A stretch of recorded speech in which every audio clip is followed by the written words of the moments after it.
You're listening to The Manning Report with your host, James David Manning. The news behind the headlines.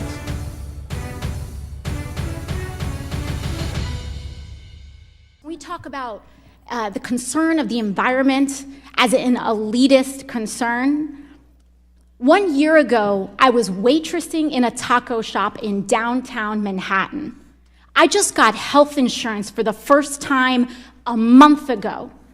This is not an elitist issue. This is a quality of life issue. You want to tell people that their concern and their desire for clean air and clean water is elitist? Tell that to the kids in the South Bronx, which are suffering from the highest rates of childhood asthma in the country. Tell that to the families in Flint, whose kids have their blood is ascending in lead levels. Their brains are damaged for the rest of their lives. Call them elitist. You're telling them that those kids are trying to get on a plane to Davos? People are dying. They are dying. And the response across the other side of the aisle is to introduce an amendment 5 minutes before a hearing in a markup. This is serious. This should not be a partisan issue. This is about our constituents in all of our lives. Iowa, Nebraska, broad swaths of the Midwest are drowning right now, underwater. Farms, towns that will never be recovered and never come back. And we're here and people are more concerned about helping oil companies than helping their own families? I don't think so. I don't think so. This is about our lives. This is about American lives. And it should not be partisan. Science should not be partisan. We are facing a national crisis. Alexandria Ocasio-Cortez is a Bronx girl. She grew up just a few blocks from where I now sit. Maybe, 20 blocks from here is where she grew up. She's a Bronx girl. She, Cardi B, and J-Lo, Jennifer Lopez, they're all Bronx girls who are reaching some sense of stature in the scheme of things here in America.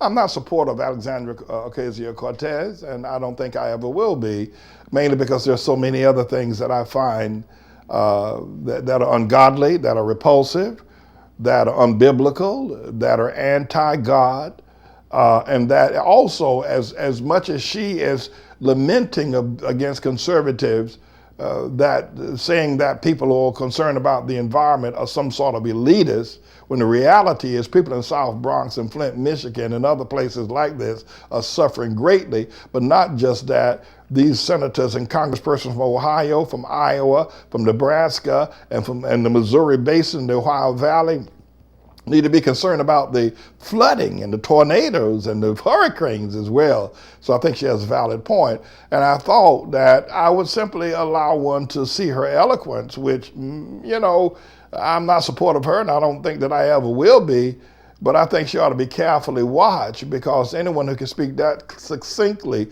and that clearly and passionately about issues, maybe somebody you might want to keep an eye on. It would be my intent, perhaps, to try to evangelize Sister Cortez, to bring her to understand the sanctity of life, that there's an assault upon life, upon children in the womb, that she and her kind or her ilk greatly support. They support abortion. She and her kind greatly support sodomy, man to marry man and woman to marry woman. They support a lot of other ideas that I think that are perhaps worse than environmental issues, as all of them are consuming and killing.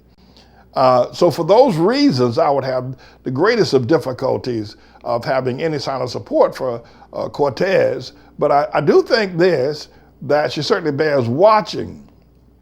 And they are both wrong with respect to climate change. We're in the midst of the tribulation, and we're going to see a continual deterioration of the tribulation of the environment as we go forward. The ice caps are going to melt. There are going to be more hurricanes. There are going to be more tornadoes, and all these things are going to increase, along with the fact that the Midwest will not be producing grain. You're going to have famines, and there are going to be just a series of other things. And all of this is on. There are going to be more fires.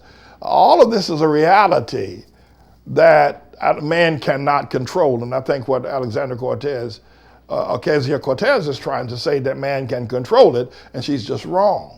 She's just wrong there.